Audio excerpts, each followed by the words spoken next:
지난 시간에 우리 작은 예배 가운데도 그 함께 나누게 되어지는 바가 다른 게 뿐만 아니라 우리가 드디어 광맥을 찾았다. 금맥을 찾았다. 이런 얘기를 함께 하게 됐었어요. 금맥이 무슨 얘기입니까? 이 밭에 감추인 보화 되시는 이런처럼 이 세상의 모든 지식과 지혜의 보화가 감추어져 있느니라. 골로새서 2장 3절 말씀 그대로 이 감추어져 있는 거예요. 캐내면 캐낼수록 이건 무한대로 나오는 거죠. 무한대로. 이 문제는 뭡니까? 오늘도 또는 많은 우리의 신앙 가운데, 현존의 우리의 신앙 가운데 우리가 보게 되어지는 바가 이런 시간에도 예배를 따로 드릴 수밖에 없는 상황들이 있는 부분들이 많이 있습니다. 왜 따로 예배를 같이 드릴 수가 없고 따로 예배를 드릴 수밖에 없는가? 이렇게 예배를 드리려고 오려고 해도 오지 않는 가족들이 있어서 그러면 나만 와서 예배를 드리는 거냐? 같은 예수님을 믿는데도 내 가족들을 데리고 오는 데 있어서 가족들이 따라오질 않아요. 왜? 수요 사경회 또는 수요 예배 이런 거는 주일날만 해도 되는데 내가 주일 성수 잘하고 있는데 주일 성수 그러니까 수요 사경회 같은 경우는 좀 안 했으면 괜찮다 그렇게까지 할 필요 없다 이런 상황들도 만연한 부분들도 있고 어쨌든 오늘 같은 경우에는 어떻습니까? 오늘 같은 경우에는 추석 명절이 껴있으니까 당연히 안 오는 걸로 생각하고 아예 예배도 안 드리게 되어지는 이런 상황들이 발생될 수 있어서 가족들끼리 따로 예배를 드리는 일들이 빈번하게 일어나는 상황들이 있는 거죠. 평상시에는 더더구나 예배를 드리는 건 어려운 거고 그래도 추석 명절이니까 그래도 우리가 이런 때만큼은 그래도 제사는 안 지낼지언정 우리가 믿음 안에서 산다고 하면서 예배는 못 갈지언정 우리끼리만이라도 예배를 드려야 되지 않겠냐. 그래서 가족들을 생각해서 모시던 분들도 안 오는 상황들이 이때만 아니라 옛날에도 빈번하게 있는 상황들을 우리가 인지하게 되어지는 것처럼 가장 근본적인 문제가 바로 무엇일까요? 바로 이 가치의 문제죠. 가치의 문제가 바로 뭘까요? 예수 믿는다는 것이 무엇인지를 그리고 그분과 함께하는 그 영광의 인생, 기쁨의 인생을 만난 적이 없기에 그리고 발견하지를 못했기에 같은 예수님을 믿는다고 하면서도 이렇게 예배를 드리는 또는 이렇게 함께 신앙생활 하는 데 있어서 이렇게 변두리에서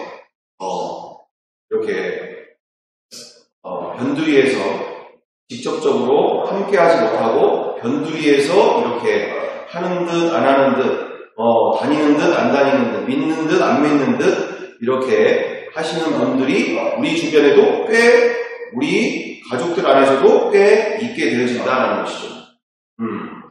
그러니까 정말 밭에 감춘 보화 그리고 금맥을 발견했다면 꽃갱이를 가지고 자기가 파기 시작하겠죠.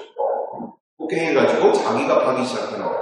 자기가 교회 오지 말라고 해도 여기 와서 우리가 함께 금맥 가운데 예수님을 발견하고 그 금맥을 통하여서 밭에 감춘 보화를 캐내어 집으로 가져가는 그 광경 가운데 기쁨이 넘치겠죠. 맞지 않겠습니까? 내가 오늘 또한 예수님 안에서 내가 그 큰 지혜와 지식과 그 모든 보화를 내가 지금 한 움큼 집에 가지고 가고 있다라는 내가 뭔가 얻어가고 있다라는 내가 정말 이 감추인 것을 내가 얻어가는 이 기쁨 속에 그분과 함께하는 하루하루 가운데 더욱더 우리가 교제하는 데 있어서 함께 이렇게 신앙생활 하는 데 있어서 더 기쁜 시간들로 우리가 채워지게 되어지죠. 근본적으로는 바로 무엇이 문제인가? 바로 이런 현상들이 일어나는 이 외에도 우리 많은 그리스도인들 가운데 기쁨이 없는 신앙생활은 불가능한 일임에도 불구하고 기쁨이 없이 신앙생활하는 것에 대해서 그냥 썬데이 크리스찬으로 이렇게 하게 되어지는 것에 대해서 크게 문제시 삼지 않고, 이렇게 그것에 대해서, 또한, 서로 깊이, 대화에, 또한 토픽 주제가 되지 못하는 이런 상황들을 우리가 보게 되어진다는 것입니다. 자, 그래서 우리가 이 근본적인 문제를 계속 타고 들어가는 과정 속에 우리가 지난 시간에 함께 하게 되어지는 바가 드디어 근맥을 발견하여서 이제는 그 근맥을 통하여서 계속적으로 근광을 발견함과 함께 어마어마한 매장량, 어마어마한 일평생을 다 파도 하지 못하는 그 기쁨의 근원, 소망의 근원, 그리고 이 세상을 승리하는 그 모든 근원에 그분과 함께하는 인생을 우리가 만나게 되어지는 놀라운 인생으로 우리가 부활에 미치기만 한다면 십자가의 사랑을 정확하게 만나게 되어지고 그 사랑과 기쁨과 승리의 인생 속에서 살아도 주를 위해 죽고 죽어도 주를 위해 죽다니 사나 죽으나 우리는 주의 것이더라라고 하는 그 말씀 그대로가 나와 우리의 신앙 고백, 모든 공동체의 신앙 고백이 될 줄 믿습니다. 그래서 우리 지난 시간에 우리가 보게 되어지는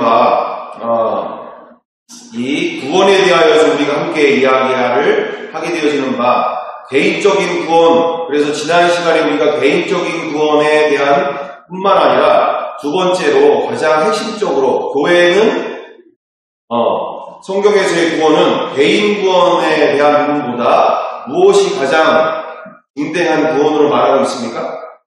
바로 공동체 전체의 구원을 더 중요시 여기고 있다는 것이죠. 교회 공동체의 구원을 더 정확하게 제시를 하고 있다는 것입니다. 그래서 우리는 한국 교회 안에, 우리 교회 안에, 우리 많은 교회 안에 현실적으로 가장 문제는 무엇으로 진단하게 되어질까요?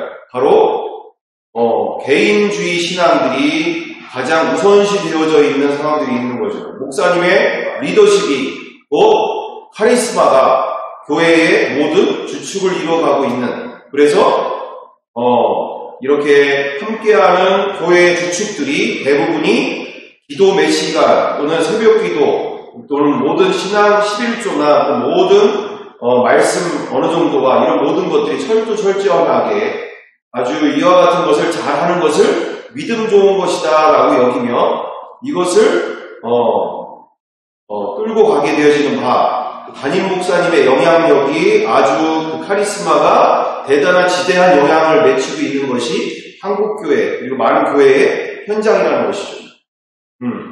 그런데 우리가 성경대로 분별해보면 그래서 이렇게 기도를 많이 하고 또는 성경을 많이 읽고 당연히 그게 우리의 본질이죠. 그럼에도 불구하고 우리가 성경에서 말하고 있는 교회에 대하여서 근본적으로 깊이 생각해보거나 다뤄보거나 또는 나눠본 적이 별로 없다시피 근데 성경에서는 어떤 교회를 말하고 있는가? 그가 성경을 많이 읽었든 못 읽었든 기도를 많이 하는 사람이든 많이 하지 않는 사람이든 또는 은사가 많이 나타나든 은사가 많이 나타나지 않든 그 안에서 하나됨이 먼저 생명 공동체가 됨이 먼저라는 것이죠. 그게 안 된 상태에서 생명 공동체가 이미 하나가 안 되어 있는 공동체 안에서 저 사람을 볼 때는 대단한 믿음인 것처럼 정말 저렇게 어떤 목사님 보니까 가까운 목사님은 이렇게 지팡이를 짚고 모세처럼 이렇게 산에서 몇 년을 계셨다고 하더라. 그렇게 산에서 흰 도포를 입고 지팡이를 짚고 그렇게 모세처럼 하나님을 만나겠다 하면서 산에서 거의 부모 형제를 다 떠나가지고 가족을 다 떠나서 이렇게 모세처럼 그렇게 금식하거나 내지는 산을 지키면서 그렇게 지팡이를 짚고 산에서 몇 년 동안을 그렇게 지내는 모습들, 왜 그런 일들을 합니까? 한국교회의 가장 근본적인 교회라고 하는 근본, 그리고 신앙이라고 하는 그 근본에는 바로 무엇이 있을까요? 바로 강한 열심, 정말 삼각산을 또는 나무 뿌리를 뽑는 어떤 대단한, 잠도 안 자고 이렇게 대단하게 나무 뿌리를 뽑는 그와 같은 믿음, 신앙, 이런 것이 아주 훌륭한 믿음으로 인정받고 그것이 아주 사람들로부터 칭송받는 그와 같은 믿음을 우리가 보게 되어진다는 거예요. 근데 성경대로 우리가 보게 되어지면 성경 어디에도 그와 같은 믿음으로 그와 같은 믿음들로만 교회를 말하거나 그걸 신앙이라고 말하고 있지는 않다라는 것을 우리가 보게 되어진다. 그래서 첫 번째로 성경에서만 말하고 있는 구원의 첫 시작이 중요한 거죠. 첫 시작을 어떻게 하느냐에 따라서 두 번째 스텝, 세 번째 스텝, 네 번째, 다섯 번째, 여섯 번째 스텝이 결론 나시게 되어진다는 거예요. 첫 번째가 그토록 중요한 이유가 첫 물줄기를 어디를 타느냐에 따라서 엉뚱한 길로 열심으로 가는 것 자체가 엉뚱한 길로 가게 되어지는, 그래서 엉뚱한 열매를 낳게 되어지는 상황들이 벌어질 수 있는 상황들이 있기 때문에 우리가 정말 왜 구원이냐, 왜 우리가 이와 같이 구원에 대해서 이야기를 할 수밖에 없느냐라고 얘기할 때 정말 성경이 말하는 구원과 성경이 말하고 있는 교회에는 어떤 연관이 있는 것인가? 자, 그러면서 첫 번째 우리가 지난 시간에 구원에 대한 부분들을 우리가 함께 나누게 되어질 때 가장 중대차한 구원에 대한 부분들로 우리가 얘기할 때 부활이 아니면 명확하게 그 어느 공동체도, 초대교회의 그 어느 공동체도 부활이 아니면 세워진 적이 없다라는 것을 우리가 인지하게 되어진다는 것이죠. 부활이 아니면 성경에서 말하고 있는 교회는 한순간에 복음으로 말미암아 부활하신 예수님을 만난 이후부터 자연적으로 발생되어지는 초대교회의 역사인 거지, 인간의 열심으로 기도 몇 시간씩 또는 성경을 몇 독씩 하고 또는 새벽 기도를 또는 그 어떤 종교적 열심으로 그걸 교회라고 말하고 있지 않다라는 것을 말하고 있다는 것이죠. 부활하신 예수님 앞에서 진정한 자기가 주인된 인생을 만나고 참 진정한 회개가 일어난, 자기가 스스로 창조주의 자리에 앉아있는, 그 인생의 주인 자리에 앉아있는 그 존재, 실존, 그 죄의 본 자리를 만난 이후부터 자신의 인생 앞에서 진정한 회개가 터짐과 함께, 그리고 자기 것이 없이 모든 것을 함께 나눌 수 있는, 그리고 자기가 주장하는 그 모든 것들이 얼마나 그분 앞에서 죄가 되어지는지를 초대교회 현장에서, 그들 앞에서, 그들 안에서 그와 같은 역사들이 일어나는 현장들을 우리가 보게 되어진다는 것이죠. 사도행전 2장 42절 이후절에 그 교회 안에 내가 들어가 봤을 때 그들 안에 어떤 일들이 벌어지게 되어졌는가?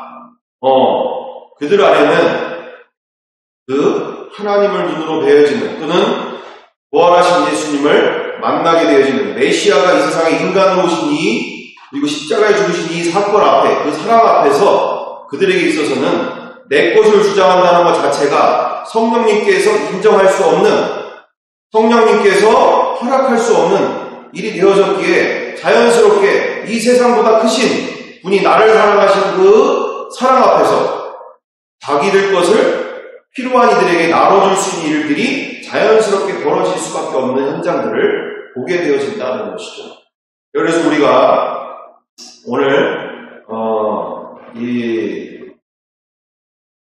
이와 같은 하나님이 세우신 교회, 인간이 세운 교회가 아닌 하나님이 세우신 교회를 우리가 만남과 함께, 또한 이것에 대해서 박영철 교수님께서도 직접 몇 번이고 몇십 번이고 얘기를 하신 부분이긴 하지만 우리가 다시 한번 보면서 정말 이 세기 말에 그리고 이 말세시 말에 정말 우리에게 원하시는 그 교회 공동체의 구원, 내 스스로 이루어가는 그 공동체가 아니라 내 작은 것까지도 같이 아파할 수 있는 그 공동체가 진짜 초대교회와, 그리고 내가 아파하고 내가 괴로워하는 것들에 대해서 함께 할 수 있는 이들이 함께하는 그 공동체가 진정한 성경에서 말하고 있는 공동체, 임을 우리가 인지하고 우리가 이 시대가 말하고 있는 교회로서가 아닌 정말 성경에서 말하는 교회를 통하여 그 교회 공동체를 통하여 반드시 부활하신 예수님을 통하여 복음 앞에서 세워진 그 교회 공동체를 통하여 우리는 이 앞으로의 시간들을 세워가는데 온 마음을 다해야 될 줄 믿습니다. 그래서 우리가 함께 세워져가는, 함께 만들어가는 교회 공동체, 정말 이 땅에서 하늘을 누리고 사는 사람들, 그렇잖아요? 왜 그토록 우리가 이 구원을 그토록 강구하고 염원합니까? 공동체의 구원을 왜 그토록 강구하고 열망할까요? 바로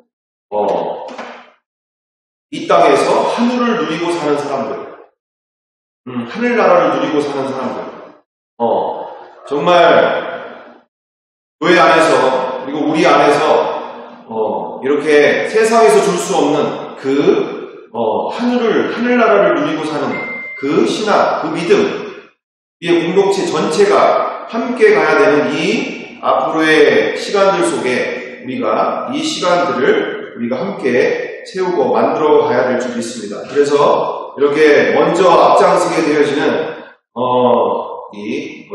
춘천한마음교회 영상 7분짜리가 되는데 함께 보시면서 어떤 부분들이 이 세상 교회들과 차이가 있게 되어지는지 우리가 함께 보는 시간을 되었으면 좋겠습니다.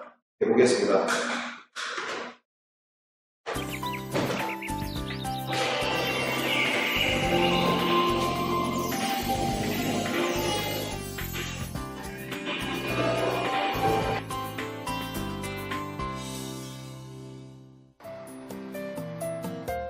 이른 아침, 서울 보라매 공원에 위치한 기상청.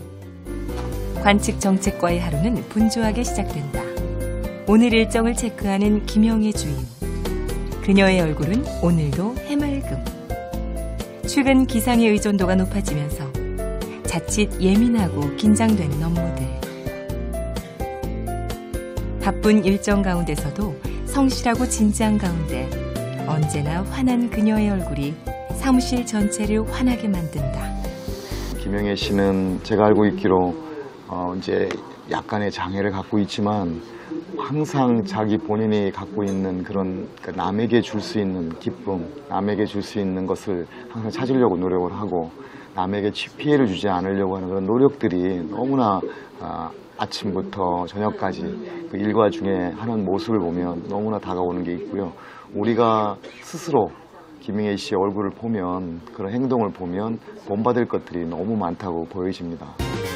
직장 상사가 본받을 것이 많다고 평가하는 그녀.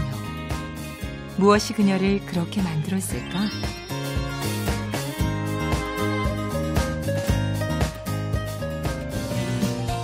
뜨거운 여름, 한 수련회에 참석하고 있는 이 두 사람. 부부인 이들의 강의를 듣는 표정은 자뭇 진지하기만 하다. 끝나고 집에서 이어지는 교제 시간. 행복함 속에 평범해 보이는 두 사람. 과거에는 어땠을까?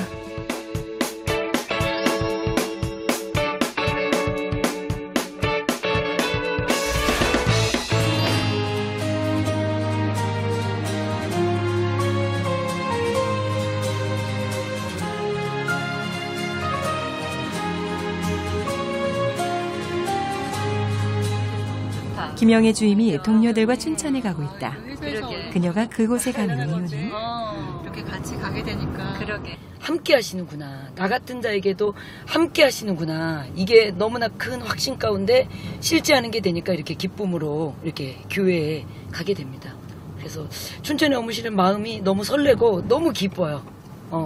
정말 천국에 온 것 같습니다. 이것에 이제. 그리고 사람들이 이렇게 만난다는 게 너무 좋고.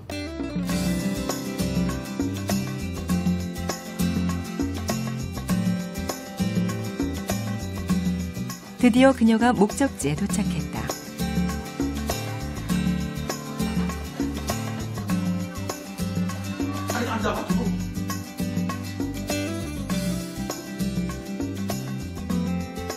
동료들과 함께 참석한 집회. 그녀들의 마음에 가슴을 치는 뜨거운 울림이 있다.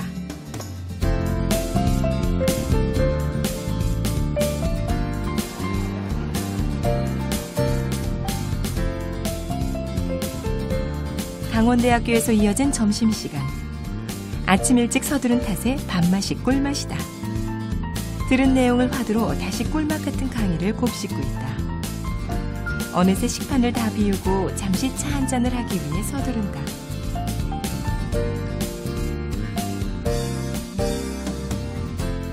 (10년) 이상 함께한 직장 동료들. 네, 영예 주임을 한 지 한 4, 5년 됐는데 처음 봤을 때 이렇게 얼굴 표정이 너무 밝은 거예요. 특히 이제 웃는 모습. 왜냐하면 저희가 직장 생활 오래 하다 보니까 공무원이고 이 직장인 포스가 나는 게 얼굴이 굳어져요. 너무 해맑은 거예요. 그리고 이제 같이 근무를 특히 하게 됐을 때는 보통 사람들이 굳은 일 하는 걸 싫어해요. 남들이 하기 싫은 거 전부 다 자기가 중요한 일 하고 싶고 뭐 내가 성과가 나는 일을 하고 싶지. 근데 모든 사람의 모든 이제 같은 부서원들의 숨어서 그 도와주고 있는 거예요. 그 일을 갖다가 표가 나든 안 나든 기쁨으로 감당을 하는 거예요. 그래서 제가 참 대단하다. 그리고 또 한 가지가 뭐냐면 저는 이제 리더십이 있다는 거는 내가 자리가 올라가면 내가 뭐 과장이 되거나 국장이 되거나 지위가 올라가면 리더십이 생긴다고 하는데 너무 당당한 거예요. 예. 그렇다고 그 당시 우리 부서에서는 제일 끝인데 말인데 너무 당당한 거예요. 과장님 앞이나 뭐 청장님 앞이나 같은 부서원이랑 똑같이 대해주는 거예요. 도대체 저런 이제 어디서 저렇게 나올까? 저 힘이 어디서 나올까? 그녀의 당당함은 과연 어디서 나오는 것일까? 다른 과에서 근무하면서 너무 자기의 그 모습이 좀 남과 달라도 그 다른 거에 아무 그런 게 없이 너무 밝고 또 남들을 배려하는 그런 모습을 제가 겉에서 많이 봤어요. 제가 친하게 지내지는 않았지만 그러면서 굉장히 궁금했어요. 어디서 저런 그런 아름다움이 나올 수 있을까. 사실 사람의 아름다움이라는 건 속에 있는 게 나오는 거잖아요. 그래서 그런 게 좀 궁금해서 제가 친하게 이렇게 만날 기회를 가졌어요. 그리고 물어봤더니 알고 싶으냐고. 그러면 저하고 한번 가보자고 그러더라고요. 그래서 시골에서 이남 이녀 중 막내로 태어난 김영애 주임. 정상인 형제들에 비해 유독 작았던 그녀는 어린 시절 연골장애로 키가 크지 못했다. 제가 키가 138cm거든요. 그래서 제가 이제 길거리를 가면은 실은 모든 시선이 저한테 집중이 됩니다. 그러다 보니까 실은 날씨 좀 뜨겁죠. 그렇다고 또 이 작은 데다가 좀 기우뚱도 거리고 그러니까 그거에다가 또 제가 유리문 앞에 이렇게 제 얼굴이 또 제 모습이 빛을 비치면은 너무나 이게 싫은 거예요. 제 모습이.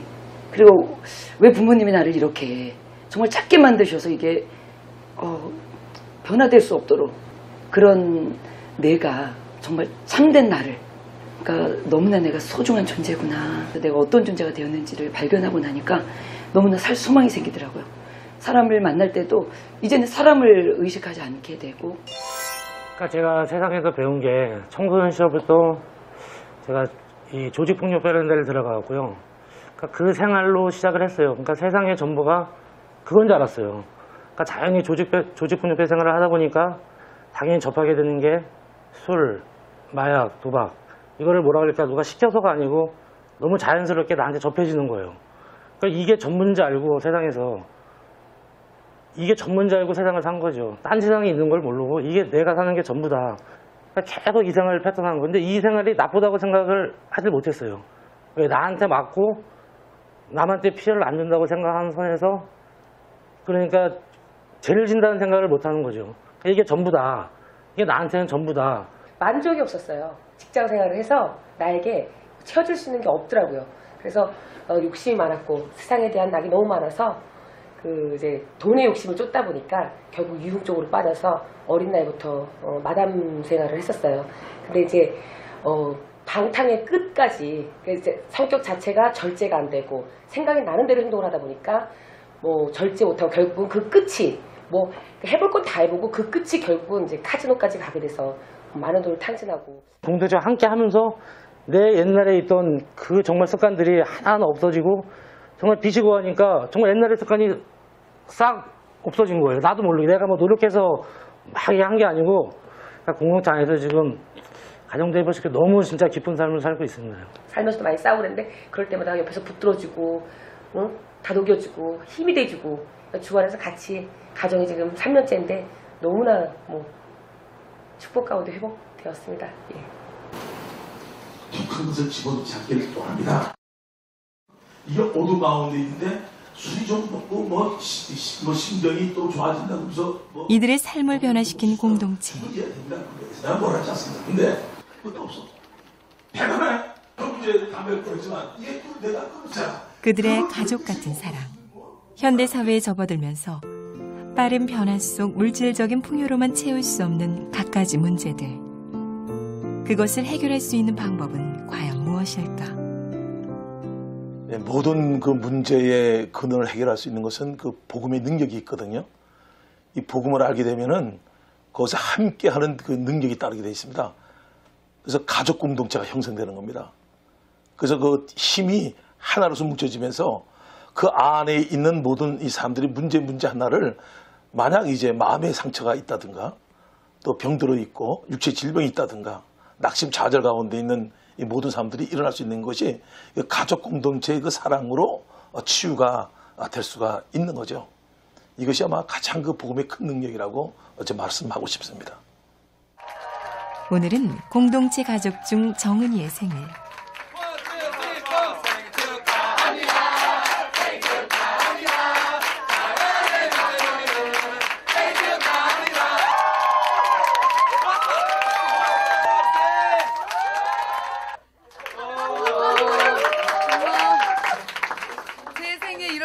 처음입니다. 그래서 정말 복음으로 함께 이렇게 나아갈 수 있는 이런 귀한 공동체를 주시고 우리 형제 자매님 주셔서 너무 감사하고 정말 사랑합니다.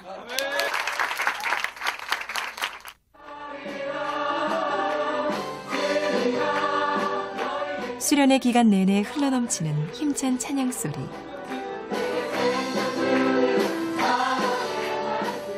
참석자 중 반 이상은 서울에서 내려온 이들이다. 그뿐 아니다. 미국과 독일 등 해외에서 온 이들도 적지 않다. 그들의 얼굴엔 한결같이 확신에 찬 의지와 감동이 동시에 배어난다. 당당하고 그 무엇으로도 빼앗을 수 없는 기쁨으로 환한 얼굴들. 집회가 끝난 이후에도 아쉬워 자리를 떠나지 못하는 사람들. 가족으로 하나 된 저들의 가족 공동체 사랑은 밤늦게까지 계속된다. 이는 어른들뿐만 아니라 아이들도 마찬가지다.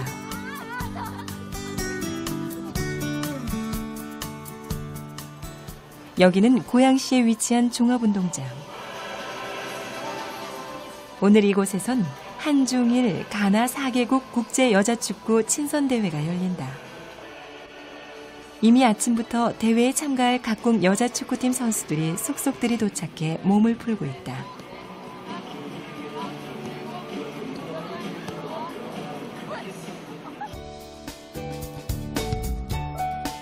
경기 1시간을 남길 즈음 낯익은 티를 입은 이들이 응원석으로 들어오고 있다. 안녕하세요. 네? 뭐하러 오셨어요? 지소연이 축구응원하러 왔습니다. 2010년 국제축구연맹 20세 이하 월드컵 3위를 이끌었던 주역 지메시 지소연 선수를 비롯한 주전 13명이 모두 이 한마음 공동체 가족이다. 오늘 지소연 선수와 권은솜 선수가 뛰고 있는 일본 여자축구 최강팀 고베 아이낙이 참가한다는 소식을 듣고 춘천에서 한마음 공동체 200여 명이 올라온 것이다.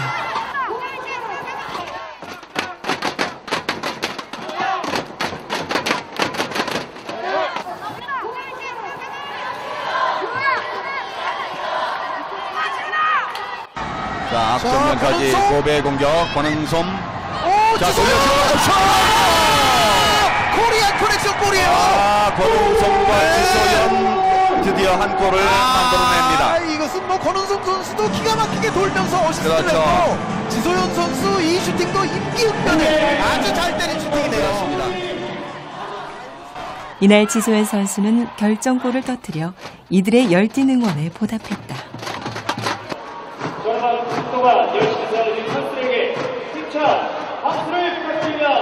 오늘 우리 한마음 공동체 가족의 일원인 소연이 선수의 그 경기가 있어가지고 오늘 왔고요. 아침 일찍부터 식구들 전체가 준비를 해서 교회에서 약 200명의 우리 지체분들이 같이 올라왔습니다. 응원을 준비해서 올라왔고 소연이가 사실 지금 일본에서 경기를 뛰고 있고 리그에서 이제 활동을 하고 있는데 많이 외롭잖아요. 그래서 한국에서 있는 경기에 저희들 같이 기도로 힘을 실어주고 또 같이 한 가족이라는 거를 다시 한번 또 보여주기 위해서 같이 이렇게 경기장에 왔고요. 아마 지난번 U20 월드컵에서도 이런 한 가족이라는 거, 한 마음이라는 걸 알아서 그렇게 좋은 성과도 있었던 것 같습니다. 네. 경기가 끝나고 오늘 골을 넣은 지소연 선수가 한마음 공동체를 찾았다. 자신이 외로울까봐 멀리 춘천서 한 걸음에 응원해준 공동체 식구들. 이어 오늘 함께 뛴 권은솜 선수도 함께했다.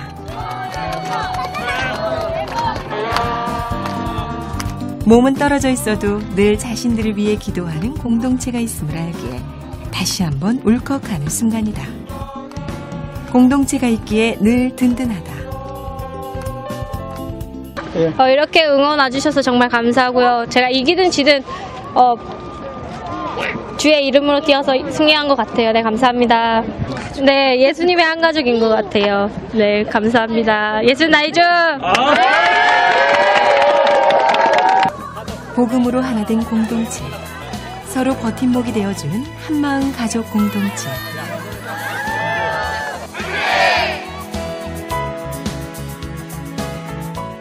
루터에게 영향을 끼쳐 종교개혁을 가능케 한 그런 인물이죠. 수련의 마지막 시간. 맨스펠드의 라틴 학교를 졸업하고 외부에서 온 박영철 교수가 오랫동안 찾아다닌 초대교회 공동체에 관해 진지하게 설명하고 있다. 이 교회가 어떤 교회인가 찾아봐야겠다. 그래서 이제 구글닷컴으로 들어가가지고 저는 신학교에서 실천신학을 가르친 교수입니다. 실천신학은 성서의 원리나 또는 신학의 기본적인 원리들이 실제 삶 속에서 어떻게 실현시킬 것인가를 연구하는 학문입니다. 저는 제가 가르치는 과목의 성격상 성경이 말하고 있는 놀라운 교회의 모습을 실제 오늘 현실 교회에서 찾아보기를 오랫동안 찾아다녔고 또 그런 교회가 그렇게 흔치 않은 것 때문에 실망을 많이 하기도 했었죠. 그런데 지구 반대편에서도 발견하지 못했던 참 놀라운 성경이 말하고 있는 교회의 모습이 이곳에 실현되고 있다는 사실을 보면서 굉장히 충격을 받고 감사했습니다. 근데 그 복음이 말로서만 끝나는 것이 아니고 사랑하는 공동체로서 사람들이 교회 공동체 속에서 사랑을 경험하게 될 때에 그 놀라운 복음의 능력으로 들어오게 되고 복지의 출발점을 비로소 자기 것을 소유하게 되죠. 그런 의미에서 앞으로 많은 교회들이 이런 교회다운 교회로 회복돼서 진정한 의미의 복지를 누리는 그런 사람들로 가득 차는 세상이 됐으면 참 좋겠습니다. 키는 커졌지만 인품은 왜소해지고 집은 커졌지만 가족은 멀어진 사회. 쾌락을 느끼게 하는 더 많은 유혹들. 진정한 행복은 오직 사랑의 공동체로만 가능하기에 한마음으로 공동체를 이룬 사람들. 그들은 오늘도 서로의 삶을 부둥켜 안고 하나가 되어 땅에서도 하늘을 산다.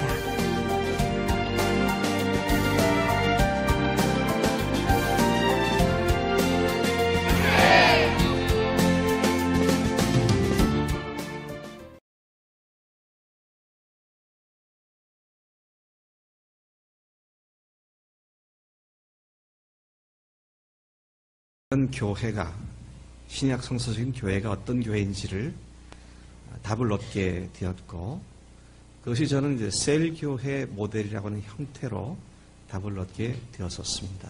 그 교회가 너무 아름답다고 여겼기 때문에 문자 그대로 지구 끝까지 찾아가서 그런 교회들을 방문하며 현장을 직접 연구하기도 했습니다.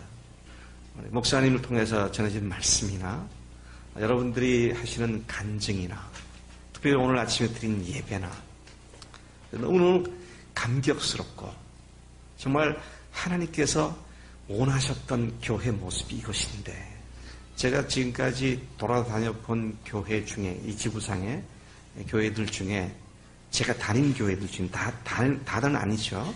그러나 5대양 6대주를 거의 가봤습니다. 춘천 한마음교회 같은 교회가 없습니다. 이 교회가 특별한 교회로 불려지는 것이 너무 슬픕니다. 저는 당연히 교회가 이래야 되는데 교회도 이렇지 않으니까 이게 특별한 교회로 보이는 거잖아요. 저는 성서적인 평범한 교회가 보편화가 되는 그런 날이 속히 오기를 간절히 소망합니다.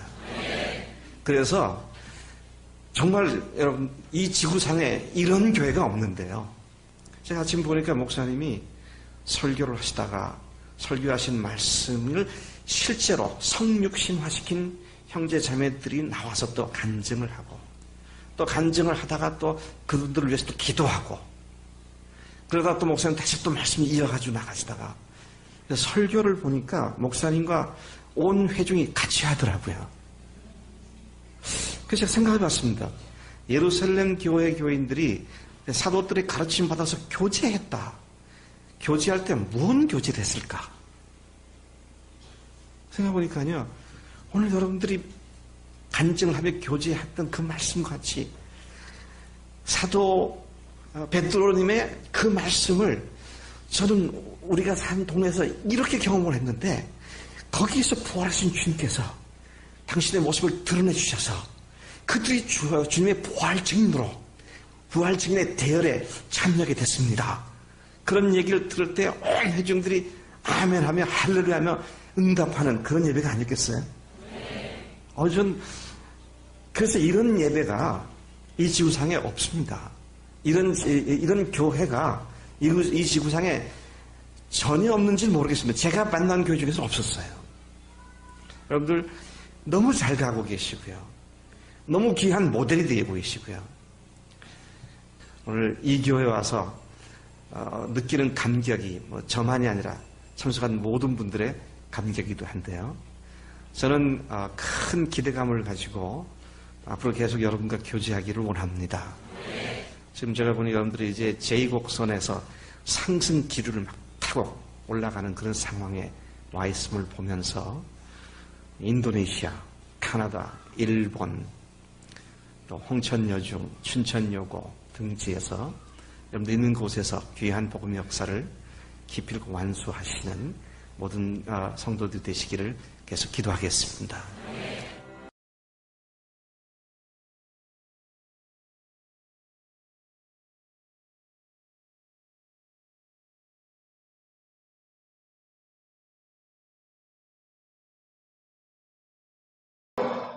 이제 지금 바와 같이 성경이 말하고 있는 교회를 향하여서 그동안 이렇게 정말 복음으로 세워진 공동체, 그러니까 인간이 세운 교회가 아닌 인간의 열심으로 또 인간의 방법으로 세웠다기보다 정말 복음으로만 세워진 교회를 통하여 이렇게 세워진 교회를 이렇게 보게 되어진다는 것이죠. 그래서 우리가 이처럼 왜 그토록 구원에 대하여서 이 교회가 그토록 그 교회에 대하여서 우리가 생각하게 되는 것인가?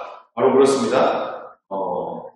구원 앞에서 구원은 우리 스스로는 나는 구원받았다라고 생각할 수 있지만 성경상에서의 구원은 내 주변에 저렇게 예수님을 떠나서 살고 있는 또는 예수님과 함께하고 가지 못하고 있는 또는 우리 함께 교회 멤버십이 되면서도 불구하고 함께 가고 있지 못한 영혼들에 대해서까지 그 영혼들까지도 우리는 구원에 이르는 길로 우리가 인도하게 되어질 때 그 영혼들이 무엇으로 돌아올까요? 그 영혼들을 무슨 수로 돌이킬 수가 있을까요? 그거는 정말 여기 춘천한마음교회 제가 그동안 연구하고 바라보고 확인해보는 우리 박영철 교수님도 실천 신학을 하시면서 그것이 성경의 원리로만이 아니라 정말 삶 가운데서 그것을 실천하게 되어진 실천이 이루어지고 있는지 그것이 그대로 삶 가운데서 일어나고 있는지를 확인하고 연구하는 학문 가운데서 지금 5대학 6대주를 다 다녀보셨다고 하잖아요. 5대학 6대주를. 정말 성경이 말하고 있는 교회를 통하여서 이 시대가 바뀌고 이 나라가 바뀔 텐데 정말 그와 같은 성경대로의 교회를 보지 못하는 상황 가운데서 이렇게 보게 되어지시는 시간을 통하여서 명확하게 공동체의 구원을 통하여 함께 교회가 세워져 가고 있는 모습들로 이처럼 완벽하게는 아니겠지만 그럼에도 불구하고 초대교회 원형으로 가고 있는 이 모습들, 또 지금까지 진행되고 있는 상황들을 우리가 확인하면서 우리가 이 첫 단추를 정말 이 춘천한마음교회를 확인해보는 상황 가운데 제가 확인한 바 보니 저들이 저렇게 기뻐할 수밖에 없는 이유가 있어야지 교회 공동체가 세워지는 것인데 그리고 발로 차더라도 교회에 함께 할 수 있는 기회들이 열리게 되어지는 것인데 저희들에게는 그 기쁨을 만나고 정말 예수님을 밭에 감춘 보화를 발견한 그 기쁨 속에서 자신들의 인생을 걸게 되어지는 그리고 그것도 억지로가 아니라 자기의 시간과 물질들을 기쁨으로 교회 공동체들과 함께하는 데 있어서 아까워하지 않는 모습들을 보게 되어진다. 그래서 이것이 되어질 때만이 우리 주변에 내 가정들과 내 자녀들과 그리고 내 주변에 있는 친인척들 뿐만 아니라 우리의 주변에 있는 모든 이들이 우리의 교회 공동체 안에서도 정말 근본적으로 회복의 역사가 일어난다는 거죠. 이 부활하신 예수를 만난 경험이 없이는 그것이 그냥 들어서만 되는 것이 아니라 실제로 만난 경험, 정말 그 일생일 때 가장 충격적인 부활하신 예수를 만난 그 경험이 그리고 그 영성이 그 성령님께서 그 영역을 열어주실 때 정말 동일하게 초대교회와 같은 이 2000년 전 교회와 같은 동일한 교회가 우리가 눈에 보이는 이 상황들이 보여지는 것처럼 그대로 우리에게 열리게 될 줄 믿습니다. 그 영성, 정말 그 영역, 부활하신 예수님을 만난 그 충격 앞에서 정말 자신의 인생을 다 걸 수밖에 없는 인생이 벌어지는 그 충격 앞에서 우리 가운데 부활하신 예수님을 만난 그 영역이 없다라는 것이죠. 그 충격이 없다라는 것이죠. 그래서 우리가 부활을 가르치기도 하고 가르치기도 하고 전하기도 하지만 실제로 우리가 이렇게 온전한 그와 같은 모습들로 나아가기가 어려운 부분들. 그래서 우리가 그동안 제가 이 부분들을 계속적으로 확인하고 연구해 가면서 특별히 다음 세대들을 어떻게 하면 살릴 수 있을까? 다음 세대들은 이 기쁨을 만나야 되는데 부활하신 예수를 만난 기쁨과 그 충격이 없이는 인생이 변하지 않을 텐데 그 좋아하는 게임 중독과 또는 그 좋아하는 여러 가지의 중독의 문제, 약물 중독과 성 중독과 그 많은 중독 앞에서 또는 그 외에 많은 상황들에서 세상이 그렇게 좋아하고 즐거워하는 그 모든 인생 앞에서 그것을 끊어낼 수 없는 상황들이 될 텐데 과연 이들을 돌이킬 수 있는, 살릴 수 있는 길이 무엇일까? 계속 오고 왜 안 될까를 계속 확인하고 연구하고 다시 확인하고 가준 가운데 정확하게 어제 작업이 끝났어요. 그걸 만나고 나고 또는 어제 디자이너 되시는 분과 함께 결론적으로 드디어 그렇게 보름 가까이 된 시간 동안 그렇게 하다가 드디어 어제 작업이 끝났는데 사진 이미지 3장을 우리 함께 보는 시간을 갖겠는데 너무나 충격인 거죠. 왜 저렇게 박영철 교수님 같은 분들도 춘천 한마음교회와 또는 그 모델을 보면서 이 전 세계에 이와 같은 교회를 본 적이 없다. 그리고 초대교회에서의 완전한 모델로 잘 세워져 가고 있고 이제는 상승 곡선을 상승기류를 타고 가고 있다라고 얘기를 하게 되어지는 게 벌써 2010년이니까 계속적으로 되어져 가고 있는 이 상황 속에 많은 교회들 가운데서도 이제는 동일한 현상들이 일어나고 있는 상황들. 그래서 이제는 이제 보시면서 우리가 자세하게 도식화 되어짐과 함께 어디서부터 근본적으로 이와 같은 주장들이 어떻게 저게 가능한 것인가? 저게 그러면 성경대로의 교회는 춘천 한마음교회 하나 정도밖에 없다라는 것이 일평생 신학자의 고백이란 얘기인데 정말 성경대로의 교회가 자기가 본 이제까지 교회 중에 모대한 묵대주까지 다 다니면서 본 진짜 성경대로 말하는 교회는 이 춘천 한마음교회 한 곳이라고 하는 건데 저런 주장들을 어떻게 과감하게 저렇게 얘기할 수가 있겠는가? 자기의 커리어가 다 담겨있는 말이거든요. 자기의 신학자로서 평생을 살아 또는 교수로서 또는 일평생 목회자로서 또는 기독교 책의 저자로서 저렇게 하는 말은 정말 자기의 모든 것을 걸다시피 또는 부정하다시피 하는 고백이 되어지는 것인데 우리가 저런 말을 어떻게 과감하게 저런 말을 할 수 있을까 우리가 생각해 볼 때 우리가 이렇게 도식화로 이제는 한 번에 볼 수 있는 상황들이 벌어졌다라는 것이죠. 자, 그래서 함께 이 내용을 보겠습니다. 이게 더 확대가 되나요?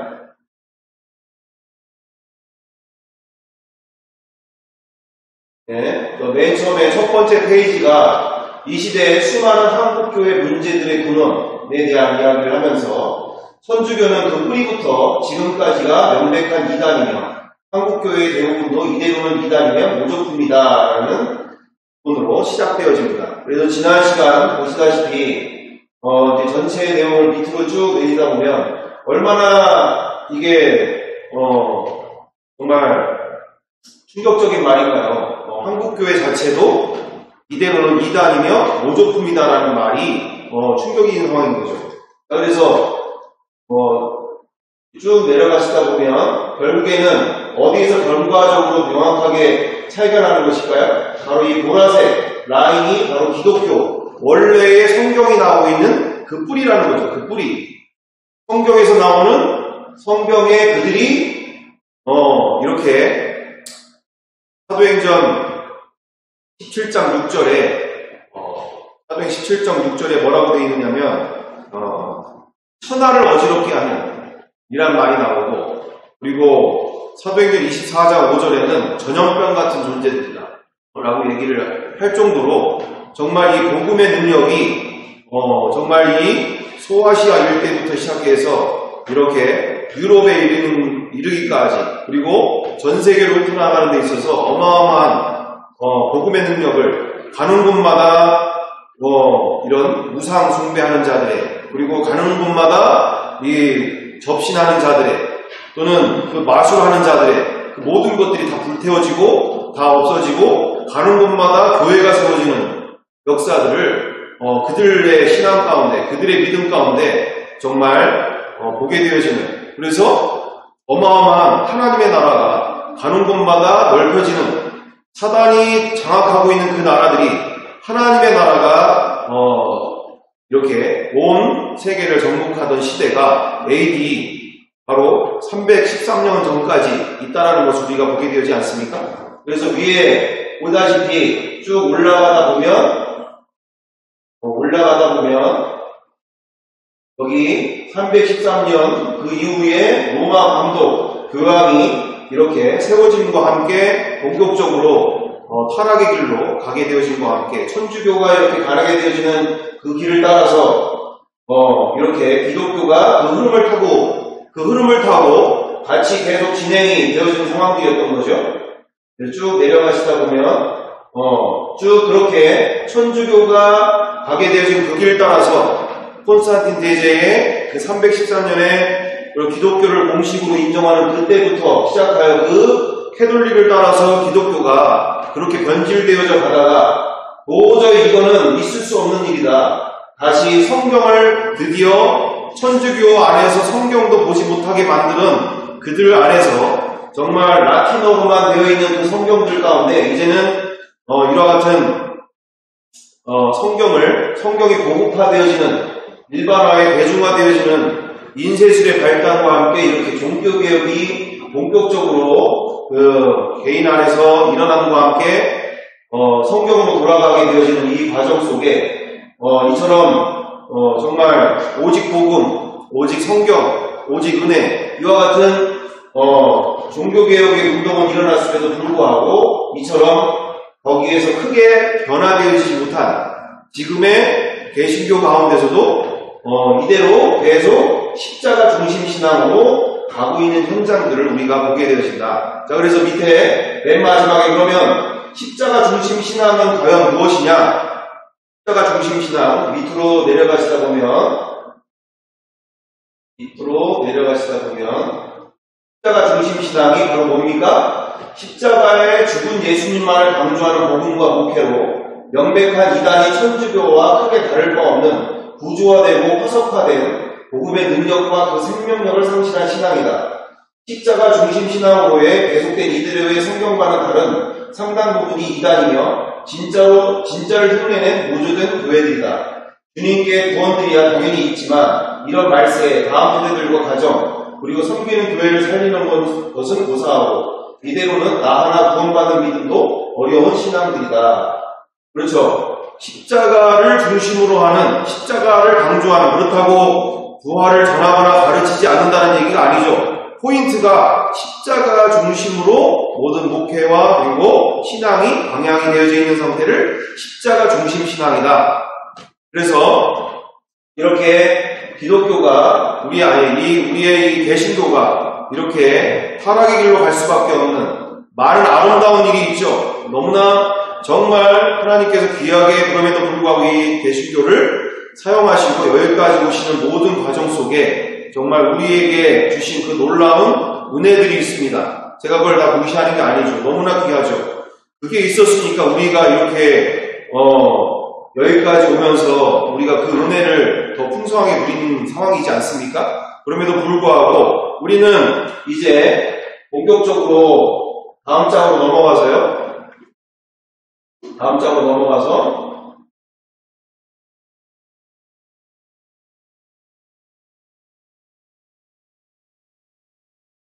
장으로 넘어가서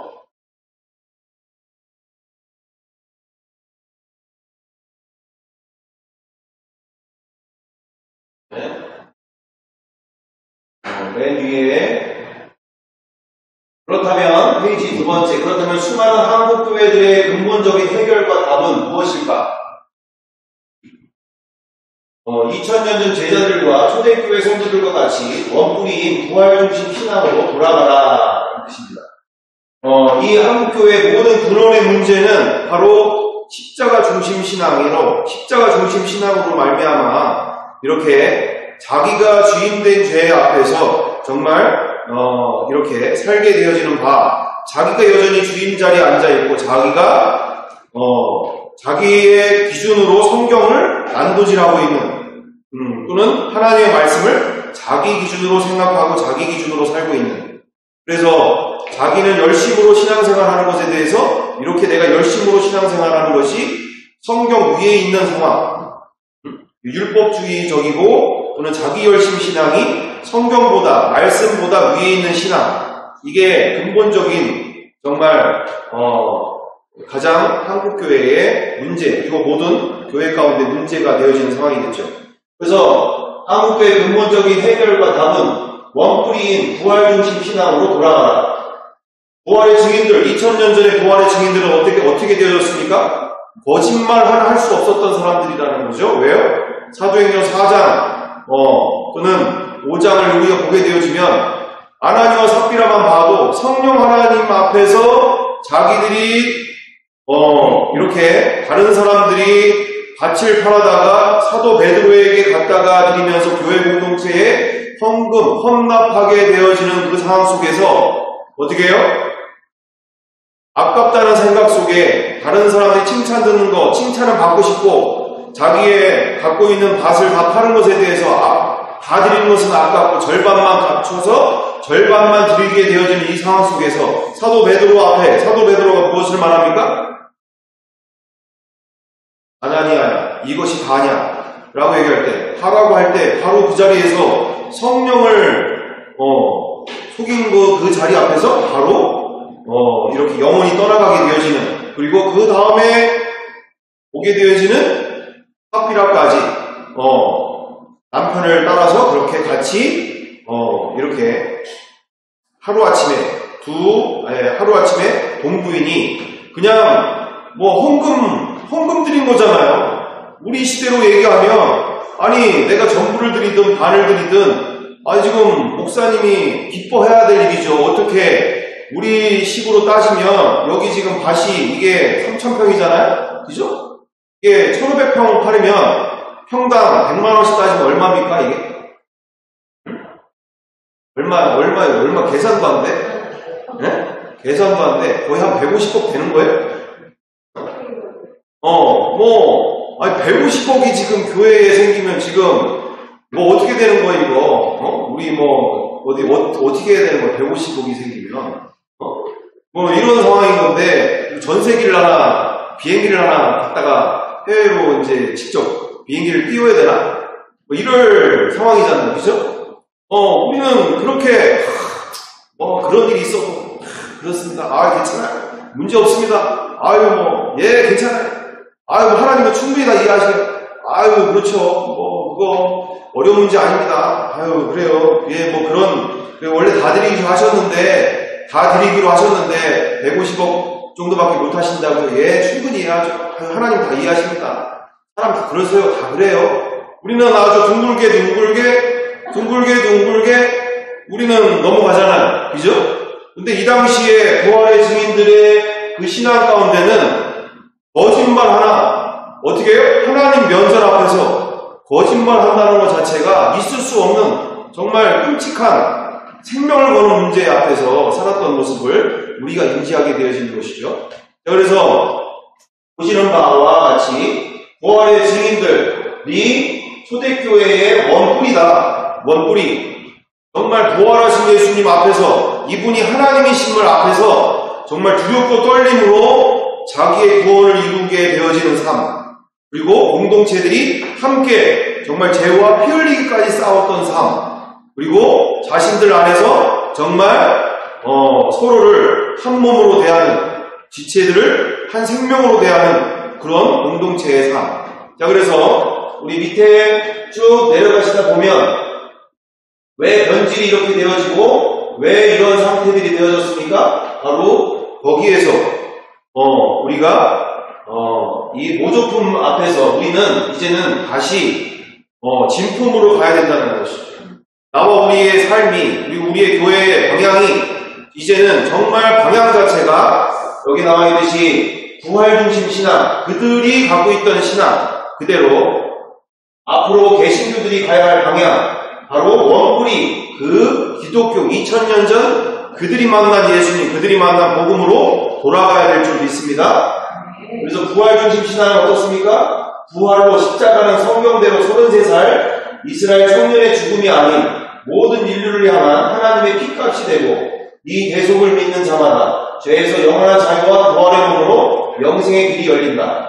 십자가 앞에서는 모두 도망갔던 제자들과 3,000명, 5,000명의 경건한 유대인들도 이 세상 육체의 몸이 아닌 12번 이상 부활체로 현현하신 예수님을 메시아, 즉 구약의 여호와 하나님과 동일한 하나님이 성자 하나님으로 성육신하신, 요한복음 20장 28절로 성육신하심을 부활사건으로 만난 후에야 십자가의 자신들과 모든 인간을 향한 미친 하나님의 사랑을 만나고 주와 복음을 위해 인생 전체를 기쁨으로 아낌없이 드렸다. 이후에 이때 중심에는 2000년이 지난 지금의 1년에 한 번 부활절 중심의 십자가 중심 신앙이 아닌 날마다가 부활 중심 신앙으로 더욱더 선명하게 십자가의 하나님의 이 미친 사랑을 만나고 누리는 삶이었기에 2000년 전 이들과 동일성을 추구하는 방향을 부활 중심 신앙이라고 한다. 이들이 가는 곳마다 예수 부활의 왕권이 전해지고 다음 세대와 가정, 그리고 세상 안에 사탄의 나라는 무너지며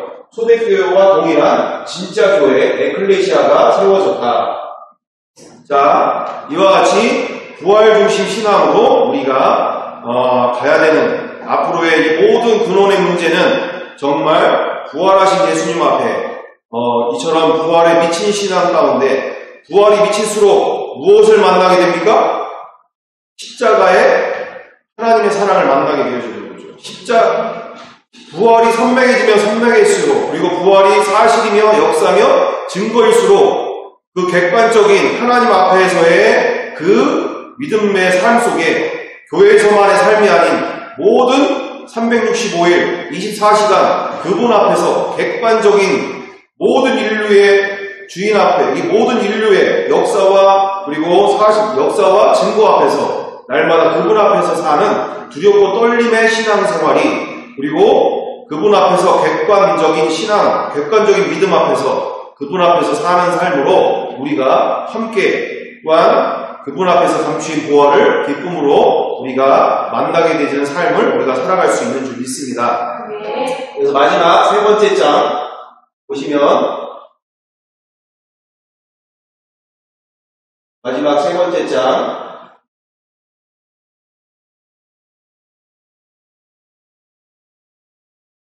그분은 시간도 많이 됐는데 다음에 하기로 하고, 네, 그죠?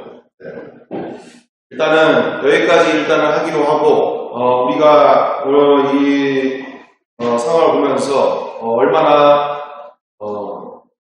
우리에게 열어주신 이 축복의 길, 그리고 영생의 길, 그리고 우리가 함께 가게 되신 이 길이 얼마나 놀라운 출발점인가.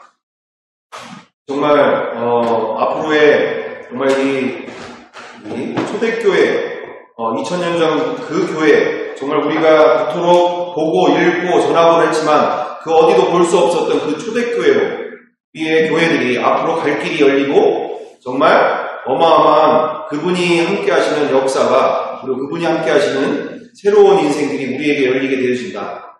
우리가 이 시간들을 너무나 기뻐하며 또한 앞으로의 시간을 우리가 기대하면서 정말 앞으로 더욱더 우리 가운데 주님을 더욱더 알기를 힘쓰고 또한 함께 교제하면서 한 몸 되어져서 우리가 함께 나아가는 귀한 믿음들로, 초대교회와 동일한 그 믿음들로, 그리고 그 신앙들로 우리가 함께 가야 될 줄 믿습니다. 함께 기도하기 원합니다.